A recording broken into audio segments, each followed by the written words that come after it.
Sabi mo hindi mo nakilala ang tatay mo, pero hindi mo siya hinahanap.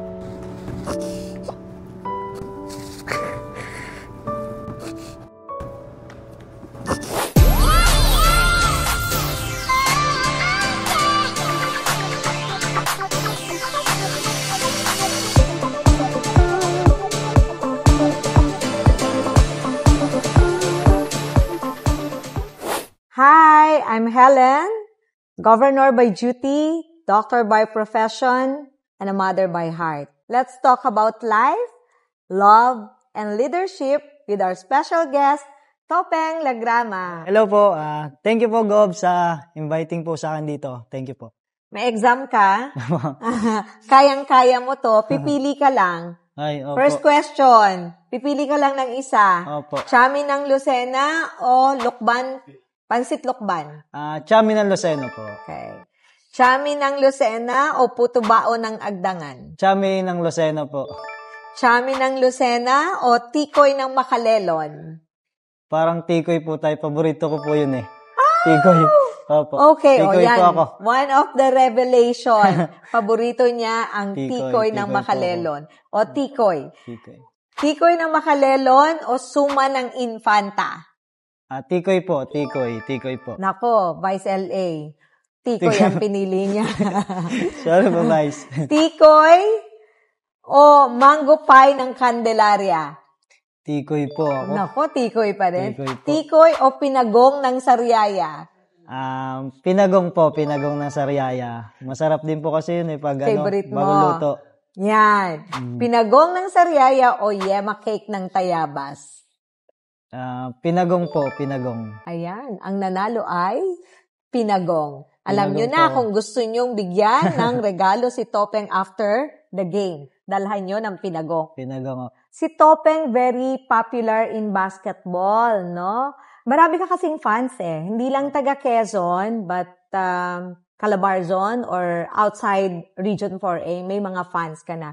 Pero, walang masyadong nakakaalam ng story ni Topeng. So, pag-usapan muna natin, sino ba si Topeng? Ako po si Topeng Lagrama po, Tubong Lucena po, sa Barangay Market View po.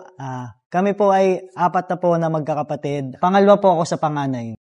Growing up, can you share? Paano ka napunta sa basketball? Nung po ako ay sa Kota po ako nakatira nun eh. 10 years old po ako noon. So, Nag-umpisa 10 po years ako. old, nagbabasketball Opo, ka na. opo.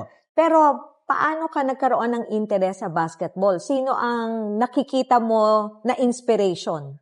Sa totoo po, Gob, wala po eh. Barangay lang po ako naglalaro kung saan-saan. Oo. Mga kung inakit-akit lang po ako doon. Yung simula po noon, nakilala na po ako noon. Anong age ka officially na lumalaban na talaga sa mga liga? Siguro po mga po ako noon, 16, 17. Dahil nakilala ka na sa Quezon, paano ka naman napunta doon sa mas malawak na tournament ng basketball? Yun na nga po, Gob. Simula po nung nakilala na po ako dito sa Lucena, kung sino-sino na po yung kumukuha sa akin na papapunta na po ako sa Manila, sa ganito. Kaya po siguro na yung mga tao din po yung nagdala sa akin dito sa Quezon na Sa basketball, sa basketball po. no? Opo. 5'5". And yet, ang kalaban ninyo, ang mga kalaban, matatangkad, malalaki, no? Opo. Ano ang meron naman kay Topeng Lagrama na wala sila? Siguro po, Gob, yung pong bilis sa pagdi-dribble din po kasi po pag matangkad ka po, mahirapan ka po mag-dribble eh. So, ahid naman po sila kasi matangkad, madali po silang maka-rebound, ganon. Kami po talaga bilis lang, sipag po sa pagtakbo. Siguro po yun yung namin sa matatangkad. Sino sa mga basketball players ang tinitingala mo? Madami po eh. Number 1 po, si Kobe. International. International po. Opo, mga ganon. Filipino. Pilipino po, mga lang po, mga Terence Romeo, yan po, sina Alapag. Wala yan, na. si Alapag. Nasa US na maliit si lang din Alapag. po kasi yun si Alapag eh. Ang paborito Kaya ko po, idol ko ay, din po yun eh. hindi nyo nakilala? Would you believe na paborito ko si Hector Calma? Yeah. Kasi di ba hindi din naman siya matangkad? Hindi ko po kilala Hindi niya din yung kilala. Gob. Oh my God, nakakahiya. Hindi Hindi ko niyo na din po siguro kilala inaabot. si Hector Calma. Sorry po. Anyway, San Miguel, San Miguel sabi, po. nag-promote yung team niya. So, sila si Alan Kaidik. Yan, magkakasama sila. So, I'm a fan ni Hector Calma. So, maliit din siya. Di rin ganun katangkad. Meron ka ba specific team? Lakers po. Lakers. Sa Philippine PBA team. Ginebra po. Naku, mga taga Quezon, Ginebra po Na-experience mo bang ma-discriminate ka? Yung parang minamaliit ka dahil sa height mo? Meron po. Like halimbawa sa team, bago ka lang na-recruit, tapos yung mga kasamahan mo, parang ina-underestimate ang iyong kakayanan. Naranasan? Meron na po rin po, nung bago rin po ako na sa Quezon, siyempre, hindi naman po nila ako kilalagob nung una eh. Yeah. Ang nagpakilala lang din po sa akin yung mga social media ng mga taga Quezon yan. Ito po, kunin niyo po ito sa ganito po, di ba? Opo, yung mga comment po nila. So, nagpunta po ako doon sa training nung dati, Quezon po. Hindi po nila ako kilala kasi po, maliit nga po. Ayun pala yung si Topeng. Kasi po, maliit nga po ako eh. Opo, ako po. Ayun. Kanento naman po nila sa akin na ganun nga po na maliit. Paano nabago ang buhay mo? Sobra po. Sobra po. Sobra po na bago yung buhay ko simula po nung ako nag-pro, napapasok po doon. So, nabibigyan ko po yung pamilya ko ng yung mga anak ko, nakapagpakasal po. Anong age ka nagkaroon ng partner? 21 po ako noon. So 10 years na. Okay. And then, may anak ka na? 3 po. May 3 na po akong anak ngayon. 3 ka ng anak. Opo. Ang panganay mo, ilang taon? 9 years old po, sabay 7 and 4. Paano nakatulong yung pagiging basketball player mo sa pagtaguyod ng iyong pamilya? Tulong po talaga sa basketball. Grabe po.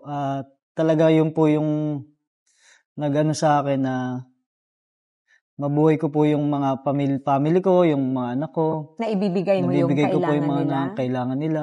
Kumpara nung ikaw ay bata, ano ang difference nun? Malaki po, Gobe. Talaga po nung bata, talaga po wala eh. Halos kung saan po ako naglalaro, uwi ako, wala akong makain, parang ganun po. Ganun po. Bahay, talagang, may bahay ka naman permanente. Wala po din. Nakikituloy lang po ako noon. That time nung maliit pa ako nung bata pa. Yung pong mga naranasan ko nung ako'y bata pa. So, parang ayoko pong maparanas sa mga anak ko. Siyempre, ayoko. Gusto ko po, pangarap po sa kanila, makapagtapos ng pag-aaral. Kaya po, yung ginagawa ko dito sa aking pagbabasketball po, ay para po sa kanila, sa mga anak ko po. Kung tumanda po ako na makapagtapos po sila, mabigyan ko po sila ng magandang buhay. May anak ka ba na lalaki? Opo. Dalawa po. Na-influensyahan mo ba siya sa basketball? Opo. Yung pong pangalawa ko po, talagang naglalaro na rin po. Parang nakikita ko po yung sarili ko nung maliit po ako sa kanya. Kasi po kung saan din po siya naglalaro eh. Ngayon, anong age na niya? 7 po. 7. Pero naglalaro na siya ng basketball. So, ibig sabihin, inherent talagang natural sa kanya, hindi mo siya pinipilit na maglaro. Sabi ko, gusto niya po eh. Sige, laro ka dyan kung saan po siya naglalaro. So, paano mo ngayon nababalanse? Kasi, ang busy sa training. Tapos, pag season, as in, dire-diretso ka. So, paano mo binabalanse ang oras mo sa anak o sa pamilya plus yung pagbabasketball? Ako po, Gob, nagpapasalamat po ako dahil meron po akong katuwang yung asawa ko po. Yeah. Lagi po naiwan sa bahay. Opo. So siya siya po yung nag-aalaga doon. Pero po pag time po na wala po kami ensayo or break po kami kinabukasan one day, talaga po nauwi po ako ng Lucena. Kahit one day lang po yung namin para po banding ko yung mga anak ko, yung gano'n. Tapos madaling araw po, luwas na ulit po ako Manila, training. So 10 years old, nagbabasketball ka. So elementary, ikaw ba ay naging player? Sa totoo lang po, Gob, hanggang elementary lang po ako eh. Hindi po ako nag-high school, ganun po. Opo. So, ba't nakagraduate ka ng elementary? Hindi rin po. Simula po kasi ako nung 10 years old, wala na po si mama nun eh. Ano po? Nakakulong po siya. And si tatay, Father ko po, hindi ko po kilala eh. hindi mo nakilala ang tatay mo. Opo. So, nung nagkaisip ka, wala na talaga. Wala na po talaga. 2005 po, wala na rin po si mama eh, kasi nga po nakulong po siya. Anong edad ka nun? Mga 10 po ako nun. 12 years po siya nawala eh. Paglabas niya, malaki na po ako eh. So, nung panahon na yun, na 10 years old, saan ka nakatira sa Lucena? Gob, kung saan-saan po eh. Sa pinsan po nung mama namin, sa kaibigan po ni mama, kung saan-saan po kung nakakitira nun. So, na-imagine ko yung hirap na pinagdadaanan mo na lilipat-lipat ka. Gaano kahirap yun? Sobra po. Sobrang hirap po, Gob, kasi one time po na inano po kami yung Bagyo. Dati po din nag-ano po ako eh, nangangalakal din po ako nun dati. Para may pangkain lang po din sa para makaraos din po sa araw-araw yung ganun. Sa sarili mo? Ako lang po yun, sarili ko. Ang ginagawa mo na mga lakal para lang may kakainin ka kasi wala kang makakainan. Wala po talaga. One time nga po, umabot pa po ako ng Masbate. Para pong may kaibigan si mama dun sa pinadala po ako dun. Para doon may trabaho po para sa Ribisco, yung sa mga tinapay po. Nagtrabaho po muna ako, tapos siyempre naglalaro po ako na, hilig ko po yung basketball eh. So, umalis po ako doon sa trabaho, nagbasketball na lang po ako doon. Mga 1 year din po ako doon eh. Doon din po ako pag-alagala. Hindi ka nagalit sa nanay mo? So, hindi naman po, Gob. Wala po eh, talagang, yun na po eh, wala po. So, na lang po, natanggap ko na lang po yung ganong sitwasyon na Oo. Pero nung lumabas na yung nanay mo, natanong mo ba sa kanya yung tatay mo? Opo, naitatanong ko po sa kanya yun. Sinasabi niya po na sa Manila, ganun, parang ganun. Ito yung tatay mo. Hindi ko na rin naman po inaano kasi para saan, okay na ako eh. Ganun. Hindi, pero hindi mo siya hinahanap. May time po na hinahanap.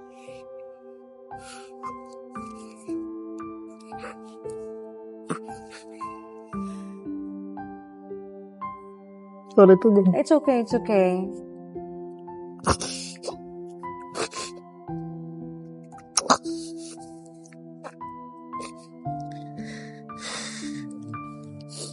Sabi ko nga po, hindi ako iiyak. Hindi, it's okay.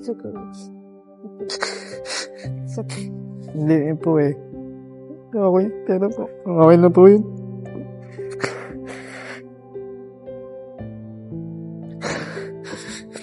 Mahirap nga po, Gob, yung wala nag-ano sa'yo, yung nagsasabi kung anong gagawin mo nung gagayit sa'yo, yung down na down ka na, wala.